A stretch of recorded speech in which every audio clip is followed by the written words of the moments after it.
Myntri Rangbah Jylla Meghalaya Conrad ke Sangma hagasmi Balang ula Plie ka babies critical care unit ha Ganesh Das government maternal and child health hospital ka nongbah Shillong. Kini kadi jaka sumar sorkar ka nyngkong ha ka Jylla ka badan kum kini kilat jingsumar kiba kham kynsai kiban shakri ki kynthei kiba armet kibadan ha ka jingma ka khraw bat ki khunlung kibadang shukha kibadan kam ka jingsumar bakarpang.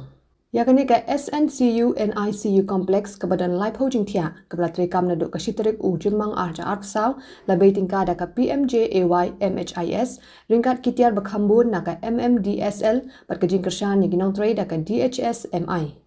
That there is potential in all other institutes and all other hospitals also, like there's a potential out here in Ganesh Das. It just depends on your mindset. It depends on your heart. It depends on your passion, on what is it that you want to do.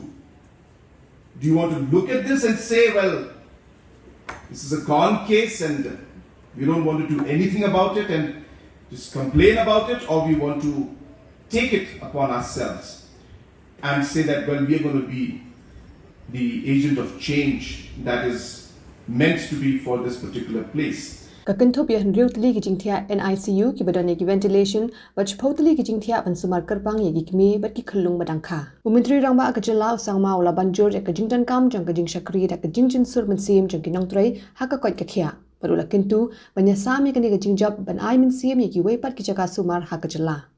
Ula kren ru halor ka jing angnu jang ka sorkar ban pin bhai ki jaga ajing sumar nalor ka jing thu ban pleno ya ka Shillong bat tura medical college house nem ahja arpsan bat ahja arpunriu.